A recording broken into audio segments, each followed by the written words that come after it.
جاہل ہیں یا متجاہل ہیں. عالم ہوتے تو کبھی بدعت نہ کہتے. تو منشاء قرآنی پر عمل ہے. تو ہمارے مشائخ نے اپنے پاس سے کچھ نہیں کیا، انہی اعمال کو قرآن و حدیث سے لے کر بتا دیا بھائی اس کو تم یوں کر لو، اور اللہ اس میں برکت رکھ دیتے ہیں، بندے کو شفا نصیب ہو جاتی ہے. آپ ان 6 معمولات کو باقاعدگی سے کر کے دیکھیں، آپ کو اپنی زندگی میں خود فرق نظر آئے گا. آپ کا اپنا دل گواہی دے گا کہ ہاں اب میرے اندر اللہ کی محبت پہلے کی نسبت بڑھ گئی ہے.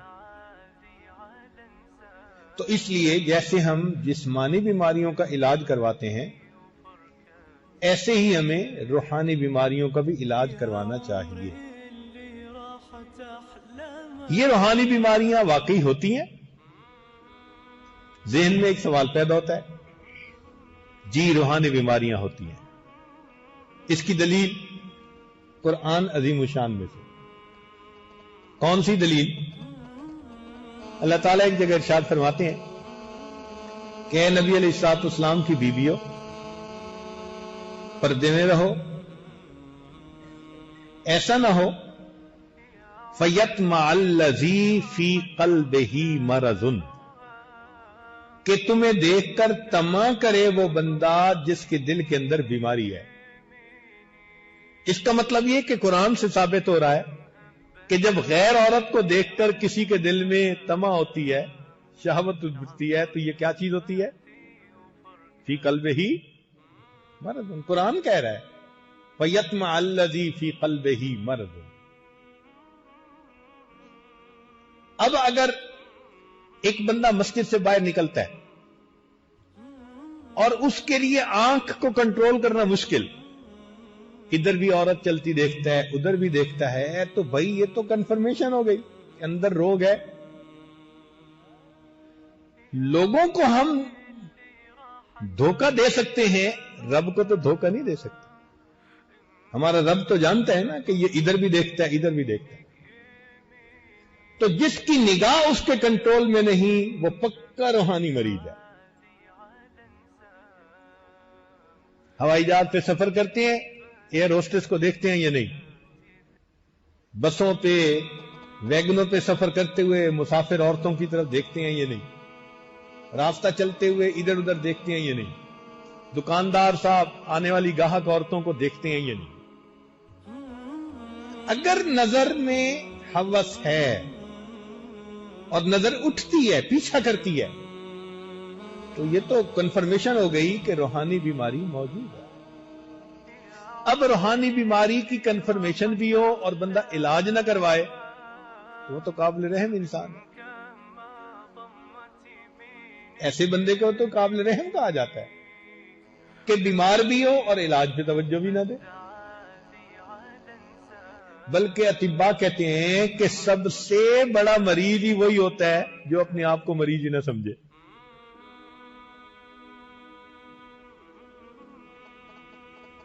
چنانچہ جن لوگوں کو ہیپیٹائٹس سی ہوتی ہے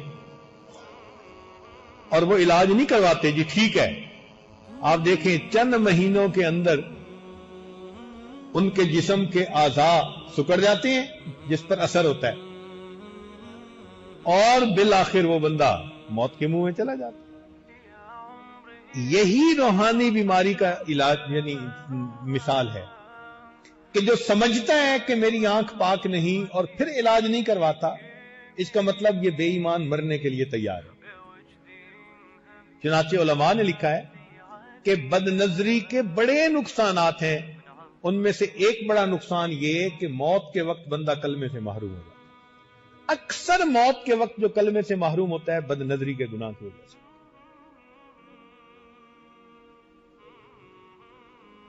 ایک مرتبہ میں نے اپنے حضرت رحمت اللہ علیہ سے یہ سوال پوچھا، حضرت گناہ تو اور بھی بڑے ہیں لیکن یہ بد نظری اتنا بڑا گناہ کہ ایمان سے محروم؟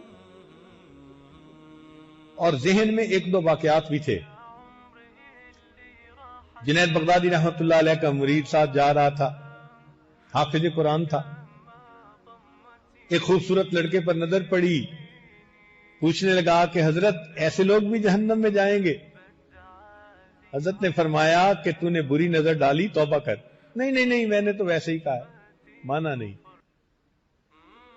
ابن جوزی رحمت اللہ علیہ فرماتے ہیں کہ اس بد نظری کا وبال اس پر اتنا پڑا، 20 سال کے بعد قرآن مجید اس کے سینے سے نکل گیا، بھول گیا قرآن مجید۔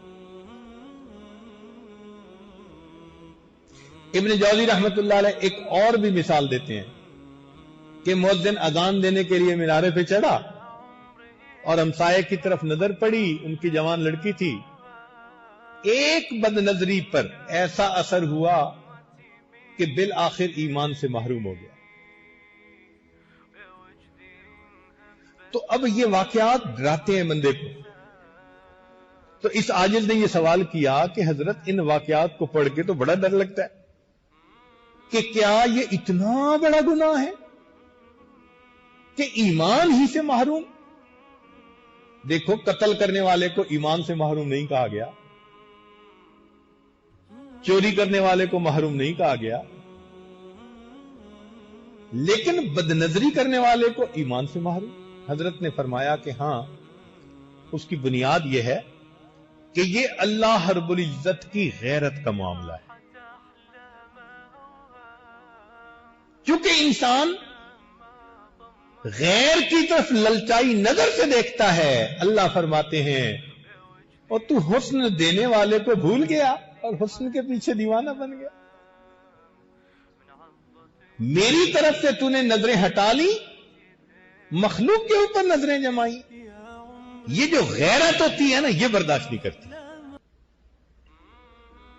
آپ دیکھیں، بیوی سب کچھ برداشت کر جاتی ہے، لیکن مرد اگر کسی غیر کی طرف نظر اٹھا کے دیکھے، بیوی کو برداشت نہیں۔ یہی اللہ رب العزت کا معاملہ ہے۔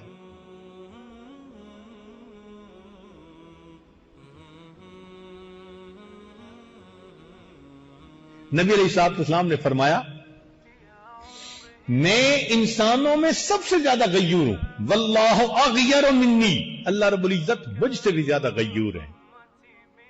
تو اس لیے یہ بد نظری بہت بڑا گناہ بن جاتا ہے، نظر نہیں آتا، لیکن